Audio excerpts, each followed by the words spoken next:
نحمده ونصلي على رسول الكريم ونشهد أن لا إله إلا الله وحده لا شريك له ونشهد أن محمدا عبده ورسوله ربي اشرح لي صدري ويسر لي أمري واحلل عقدة من لساني يفقهوا قولي. Respected viewers and listeners, Assalamu alaikum wa rahmatullahi wa barakatuh. Today we shall try to read few more verses from Surah Aali-Imran, that's chapter 3 of Quran, starting from verse number 104. A'udhu billahi minash shaitanir rajim. Bismillahir rahmanir rahim. In the name of Allah, the most compassionate, the most merciful. Wal takum minkum ummah. Let there be a band of people amongst you, O believers. Yad'una ilal khair, inviting people to what's good. Wa ya'muruna bil ma'ruf, and enjoining what is right. Wa yanhauna 'anil munkar, and stopping people, or wa yanhauna 'anil munkar, and forbidding from what is evil and wrong. Wa ulaika humul muflihun, they who do this job, who perform this, they are the attainers. They are going to be successful. Wala takunu, O believers, don't be kalladina tafaraku, like those people who divided themselves, waqtalafu, and differed with each other. Min ba'di, even after ma ja'ahumul bayna, clear signs and messages had come to them. Wa ulaika lahum azabun azim, they are those for whom there is a great punishment.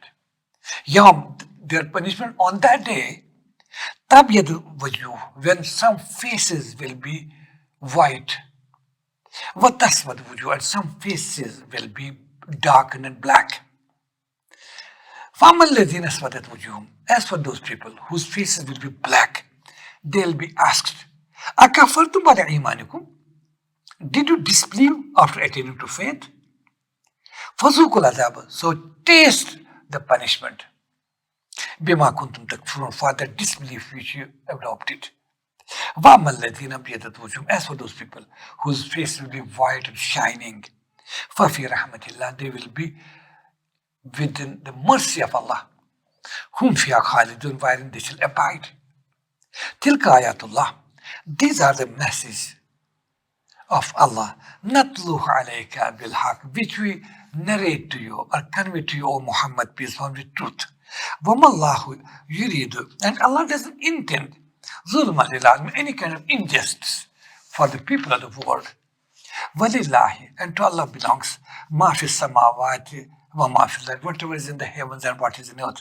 Wa ilallahi turja'ul umur, unto him return all the matters, shall return all the matters.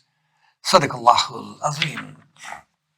Yes, these verses are also, I hope you remember the last verses. Our Muslims or believers were reminded that time that you should hold firmly to the rope of Allah and not to disintegrate, not to make divisions and subdivisions as we are doing, suffering now, we Muslims today, factions and sects and subsects. No. And remember the favors of Allah upon you. When you were enemies to each other, He joined your hearts, and by His favors you became brothers. You had reached the edge of the pit of fire, and He saved you from it.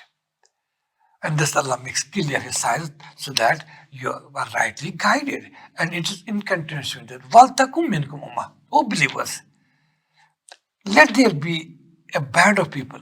Let there be a group of people amongst you.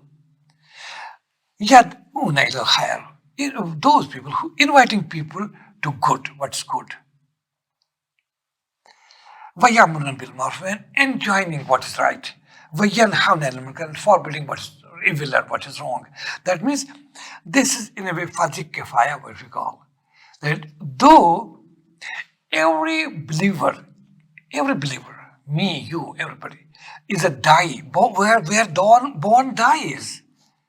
We have been assigned this job of dawah by none other than Allah and by beloved Prophet. By Allah, why? We see in this chapter, inshallah, next time we'll read the verse, that is verse number 110. Kuntum khayra ummatin أُخْرِجَتْ لِلنَّاسِ تَأْمُرُونَ بِالْمَعْرُوفِ وَتَنْهَوْنَ عَنِ الْمُنكَرِ. You are the best people whom we have chosen, whom Allah has chosen from amongst the whole humankind, so that you enjoin upon others what is right and forbid them what is wrong. That means every true believer is a da'i. He has to do the part of dawah in whatever capacity he can. While traveling with his fellow passengers, make them feel that he's a good person. Be helpful to others. It's not necessary you start preaching in airplanes and your taxis, cars, cabs, and your trains, all that. Conveying message by sermons is not the only way. But I said there are better ways, other ways. That means by your character, by your being so helpful to others. We have seen in present-day world how many people get converted to Islam, not by any lectures or sermons, but they are influenced by the people around, by believers, how they behave. Don't you remember one of the greatest rewards of 20th century? That's Newport Vase. He was now Muhammad Asad. He died, passed away. Muhammad Asad, who was declared to be the European gift to Islam, Europe's gift to Islam. You know, but I hope we have talked about that. He was the first Muslim, as Muslim then, who translated and explained Sahih Bukhari. Nobody had done it till now.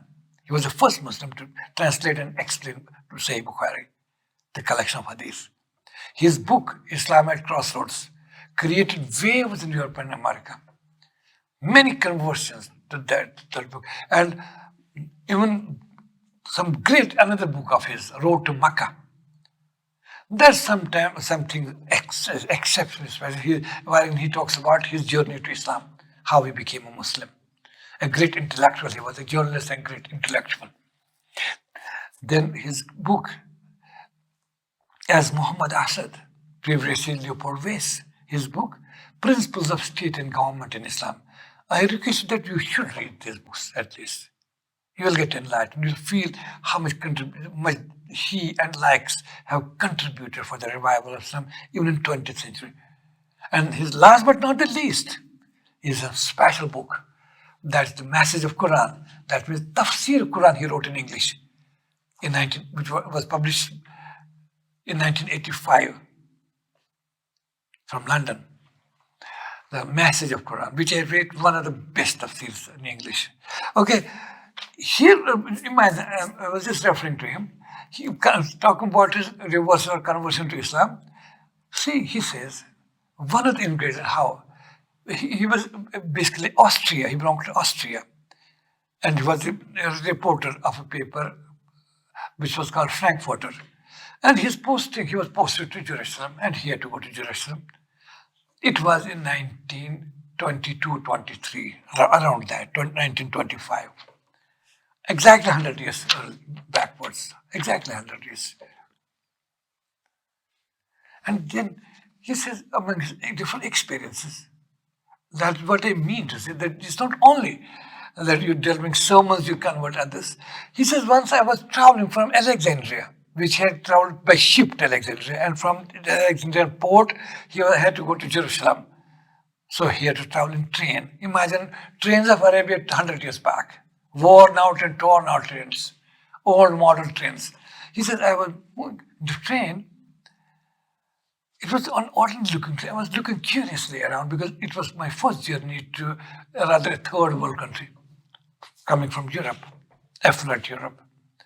He said, I was sitting in the train. After some time, I felt sleepy. Let me have a sleep. I went up the berth, sleeping berth, just have a sleep. Have a nap at least. I laid down, but no, there was no sleep. All of a sudden, my eyes fell down. I could see down. There were some Arabs, they're talking to each other. Among them was an old man. I was curiously looking what they are talking because I couldn't understand their language. And then I found that old man. He opened his box. And on that box, he took out a pot and opened that too. I was curious in looking because this was my first experience like that. What is he doing? All. I could feel there was some, as if like piece of wood, as if it appeared from a distance. I was looking as piece of wood.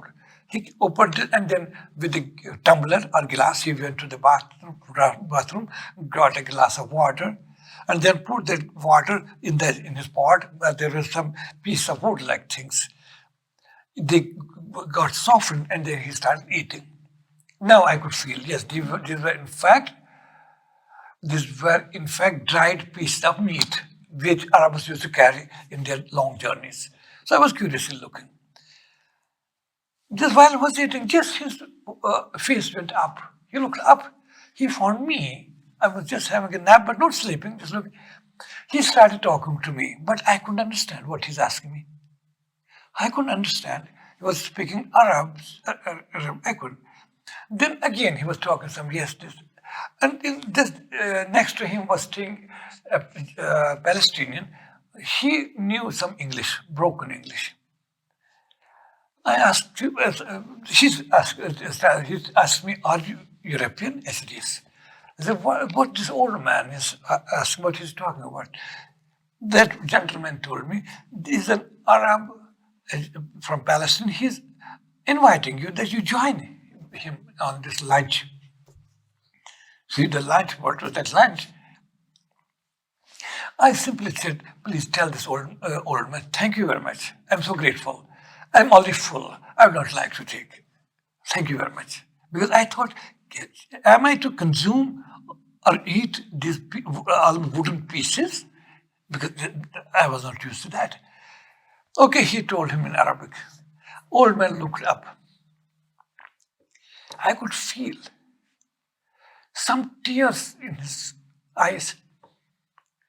In a gloomy mood, telling again something, which again I couldn't understand. But looking at his eyes, found that he was closing his box. I asked that young man who knew some bit English, I said, what's it? He said, this old man is saying that you are my brother. Because my prophet has told me that once you're traveling, people around your brothers, what you eat, you should ask others. Invite others to eat. So he said, if he doesn't eat, I too shall not eat. If he is hungry, let me remain hungry. I said, this was something I have unheard of. I had not heard such words in affluent Europe ever in my life. I said, what is he talking about? Such primitive people who don't have enough etiquettes and don't know outside world. This words of love or affection. I asked him again, what? Asked him again. He said, no, because my prophet has told me. So this broke my heart. Now my Newport face, Newport face. Now Muhammad, he said, now tears came to my eyes. My eyes became moist. I jumped from that sleeping berth. I told that young man, tell this old man, yes, I'll join, I'll eat together. Just he conveyed him in Arabic. And this made him, that old man, smiling, a smiling, glittering face. He was happy. And I jumped down. I said, look, and that gave him enough happiness and pleasure. And me too. I enjoyed that dried meat put in water. So this was the first glimpse of Islam which entered my heart. That old man didn't deliver any sermon. He simply said, my prophet has told me like this, let us eat together. He said this was one of the ingredients which pierced my heart. This was an arrow of Islam which went deep in my heart. I said, this religion we can't take for granted. We need to know about this religion, which has taught 1400 years back these primitive people of 20th century how to behave and what are the best etiquettes. These are the etiquettes I have not found in Europe anywhere. He writes in this Road to Mecca, this story, and many more stories. So this is, today we don't know that old man. If Muhammad Asad doesn't know his name, he forgot his name. He has not mentioned his name in the book. Imagine, the old man didn't know he was creating history. That pious old man, illiterate old man, was creating history because he was creating Muhammad Asad out of Newport vase. That Muhammad Asad who revolutionized European thought about Islam, who wrote such monumental books. One of his books was published during Iqbal's time, great Iqbal. He writes comments upon that Islam at Crossroads. This is the best ever book I have read about Islam through a reward span, road to Mecca. And then Iqbal was he invited Muhammad Asad to Punjab, that united Punjab before partition, and he visited Kashmir also. Muhammad Asad. Forget that. So imagine, we don't know today's old man, but we know old man created history. That is a perfect die. Don't we know inspiration from Prophet's time? The beloved Prophet, on a sunny, hot day, just moving in the suburbs of Mecca. While walking, he watched an old lady dragging some bag which she cannot carry on her back. An old, feeble lady. He comes forward, says salutation, do salutations. Asks the old woman, "Mother, what are you going? Where are you going? What are you carrying? And you seem to be tired." She said, "Son, this my ration, whether it was date palms or whatever, it was wheat or anything, but I cannot carry it. I have to take it to my home." Young Muhammad says, "Okay, I'll carry it, don't you worry, mother." That old lady doesn't know who this man is. He said, "Okay, if you carry it, sorry man, I can't give you any money for that because I don't have it. Had I done that, then I would have surely got service of some person." Young Muhammad, at 40 or so age, he said, "Mother, don't you worry, I'll do this job for you." There were no sermons, no oratory, no arguments and counter arguments, discussions and all that, nothing doing. Prophet Muhammad, peace be upon him, come carrying this bag, heavy bag on his shoulders, holding hand of that old lady, moving ahead. On reaching her house, asking her, "Mother, tell me, where I to keep this?" Says, "Inside." And then offers him a glass of water, which Muhammad, peace be upon him, drinks. She's in tears, this old woman. "Oh man, how can I repay you? I'm under debt. Had I money, I would have got the service of someone. But I don't have anything. I have nothing to offer." Young Muhammad said, "No, don't need," with a smiling face. "Mother, you don't need not to worry. This is my duty, I have done it." Now this old man old lady has this advice. "I can offer you nothing but one advice." Muhammad, peace be upon him, with head down, says, "Mother, say what advice? That's worth millions for me. I don't need money. This advice is great from you, for mother-like figure." He said, "I can give you an advice, safeguard your faith. Protect your faith." That is paganism, idolatry. Because there's a man in Makkah, they say, I've heard about him. His name is Muhammad, peace be upon him. He's taking people away from this ancestral faith. So take care of your faith. This is the advice I can offer nothing. Prophet Muhammad with a smiling face says, "Thank you very much. This advice is worth anything. But one thing I'll request you. About whom the person you are warning me to save myself, it is he. That's I am Muhammad. Wherein the summons delivered? No summon." That old woman fell down, asking, "Oh Muhammad, what I was told of what you are. Tell me this faith. This is the faith I was in search of." And she becomes embraced. This is Islam. That means Islam, preaching Islam, doesn't need any sermon, any knowledge. Some people sometimes ask me, "Okay, we want to do some dawah work among non-Muslims. You prescribe some books." And I said, "Sorry, man, there are no books for that. There are no books. Your life should be a book for them. Forget about books. Islam is stupid." How Islam is stupid in Kashmir? Were great sermons delivered by Mir Sayyid Ali of Hamadan. He was Persian speaking person, mother tongue, nobody understood his language. Nor did he understand our language. I sometimes wonder how during mass conversion, it was not by words, not speeches, but by the great deeds of the great person. It has happened all the time. Along the west coast of India, Calicut, Malabar, and others. How did Islam spread there? Not by preachers, but Arab traders. It was through trade Islam spread in that western coast of Arab, India, and that too more so in Far East, Indonesia, Malaysia, their archipelago. So I was telling you that every born Muslim is a dai.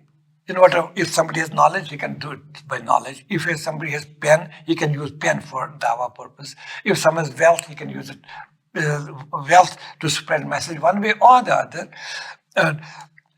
But basically, it should be dawa by your deeds than your words. That matters more. But every book, you are die, I am die. But Quran says still, among the Muslims, there should be a band of people, a group, a faction, whose job should be to convey the message to others. And the rest of the Muslim Ummah should be indebted to them and bear their expenses. Take care of them because they are taking care of your faith. They are carrying this faith forward. And our Ummah is responsibility to take care of them. Not to leave them hungry and not to allow them to die without being taken care. As we read in Al-Baqarah, your charities are lil fuqara'i alladhina usru fi sabilillah. One of the categories on which you can spend your charities wholeheartedly is about those poor men who are held up in this dawah works, that they don't find time to earn, to move around the world and earn and make livelihood. But it is and they will never la yas'aluna nas ilhafa. They will not persistently ask for help. Even if you offer them help, they will not accept it. They will be hesitant, but you have to take care of them. So a group has to be there. That's in this verse what is emphasized. Waltakum minkum ummah. And amongst you believers should be a faction, a group rather, a band of people, yad'una ila al-khair, inviting people to what's good, ya'muruna bil ma'ruf, enjoining what's right, wa yanhauna 'anil munkar, and forbidding what is wrong, wa ulaika humul muflihun, and they alone are the successfuls. And then a special advice to believers, وَلَا تَكُونُوا كَالَّذِينَ تَفَرَّقُوا. Don't be like those people. That was referring to older people, especially people of the book, Jews, Christians, who divided themselves into sects, subsects, and started shedding each other's blood, as we read in Al-Baqarah itself. وَإِذَا أَخَذَ مِيثَاقَكُمْ لَا تَسْفِكُونَ دِمَاءَكُمْ وَلَا تُخْرِجُونَ فَرِيقًا مِنكُم مِّن دِيَارِكُمْ ثُمَّ أَقْرَرْتُمْ وَأَنتُمْ تَشْهَدُونَ ثُمَّ أَنتُمْ هَؤُلَاءِ تَقْتُلُونَ أَنفُسَكُمْ وَتُخْرِجُونَ فَرِيقًا مِنكُم مِّن دِيَارِهِمْ تَظَاهَرُونَ عَلَيْهِم بِالْإِثْمِ وَالْعُدْوَانِ. Like that. That's a long verse. You don't be like those. وَلَا تَكُونُوا كَالَّذِينَ تَفَرَّقُوا. Don't be like those people who fell apart. وَاخْتَلَفُوا, disputed with each other, differed with each other. مِن بَعْدِ مَا جَاءَهُمُ الْبَيِّنَاتُ. Even after clear messages and signs had come to them, still they fell apart. Oh, Muslims, don't do it. It's unfortunate today where Muslims have fallen apart. We are proud of our sectarianism. Well, there is no scope for sectarianism in Islam. We belong to Allah, we belong to Muhammad, peace be on him. Why name ourselves this thing and that? Deobundi, Barelvi, Hanfi, Shafi, Sunni. Why? Where these names have come from? Is there in the authenticity or basic source of religion or Quran and Sunnah? Do you find any name anywhere? Such names? Why are you? We have forgotten that we are Muslims, but we are Hanfis. We feel proud of that. Yes, we are. We forget that to whom we belong, but we feel proud that we are Ahli Hadiths and Shias or Shafis and Hanbalis. This is too much. And simply dividing our masjids, breaking our relations on the basis of this sectarianism, which has no relevance at all. Okay, Quran has forewarned us. Don't behave like those people who fell apart. Waqtalafun, disputed and differed with each other. Min ba'di ma ja'ahumul ilm. Bayinat, even after true knowledge had come to them, clear signs had come to them. وَأُولَٰئِكَ لَهُمْ عَذَابٌ أَلِيمٌ. Those who divide themselves into groups, sects, subsects, for them will be big punishment tomorrow. Because they'll, as we see now, we prefer our sects rather than our faith. This is not. Quran says, for them will be great punishment. Yeah, on that day, when that will be punished for them, that day, that's the day of judgment, the day of resurrection. Yam, on that day, tabyadu wujuh. Some faces will be, literally tabyad means white. Some faces on that day will be white. White means shining. Not white like we see a patient suffering from leprosy, that his white face, not like that. Tabyadu literally means white, but it means shining. Glowing faces, happy faces. Because they have to perform the job of dai. In whatever way, whether inviting Muhammad as to have just 2 pieces of the dried meat, or carrying a load of somebody, or conveying message by your word and deed, in whatever way, that those people will be yawm, that day their faces will be shining, glowing faces. And some faces will be black, darkened. There will be losers who were concerned only about worldly life, worldly gains, and forgot that they belong to some faith, and forgot that they have the job assigned to them by beloved Prophet Muhammad, peace be upon him, on the day of farewell pilgrimage. That you assign this job to you, have to convey this message of Quran, this message, divine message, to all other people around. What will be the result? Yes, earning money, comforts, as rightly said by a great man, exactly 100 years back. Exactly 100 years back, that's Akbar Allahabadi, who happened to be a justice. He was a poet, but he was a judge also. I don't know how far I'll be in a position to translate this is one sentence, I don't know. I'm not well versed in English or Urdu literature. He says like Asmus, kya kahun ahbab kya kare numaya kar gaye. Kya kahun ahbab kya kare numaya kar gaye. BA kiya naukar hue, pension mili aur mar gaye. That's our life. That's our life. Only gain earth and die and finish. We don't know why we have come to this world. What's the purpose of our life? We die as anything. As animals die, we also die. Quran says, Yawm, think about the day. When some faces will be shining and glittering and glowing. But that's what some faces will be black and darkened.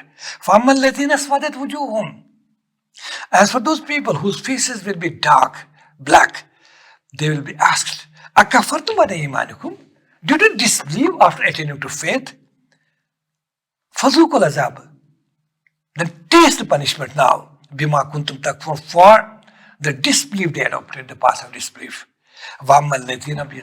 As for those people whose face will be white, shining, glowing, fafi rahmatillah, but they are the true believers, they will be in the mercy of Allah.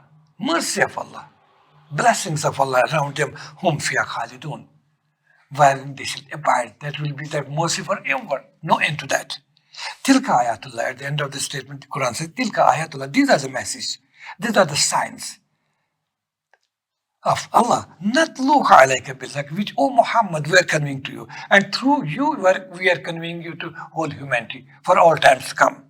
وَمَاللَّهُ يُرِيدُ ظُلْمًا لِلْعَالَمِينَ. In other words, Allah doesn't want or intend or wish any kind of injustice for the people of the world. That's why He's forewarning to be among those people whose faces will be shining, glittering, rather than to be among those people whose faces will be blackened and darkened on the day of judgment. وَلِلَّهِ مَا فِي السَّمَاوَاتِ. Remember, to Allah belongs whatever is in the heavens, وَمَا فِي الْأَرْضِ, and what is in earth. It belongs to Him. So we have to, He's a master, He's a creator, He's Lord, He's master. He's the owner of everything. So we have to bow before only Him. He is the creator, rest, everybody is a creation. So our head should bow before Creator rather than before a creation. وَإِلَى تُرْجَعُ الْأُمُورُ. And all matters finally are returned to Him. And He takes care. On the day of judgment, will be people rewarded or punished. Sadaqallahu al-Azim wa sadaqa Rasuluhu an-Nabiyyul Kareem walhamdulillahi Rabbil Alameen.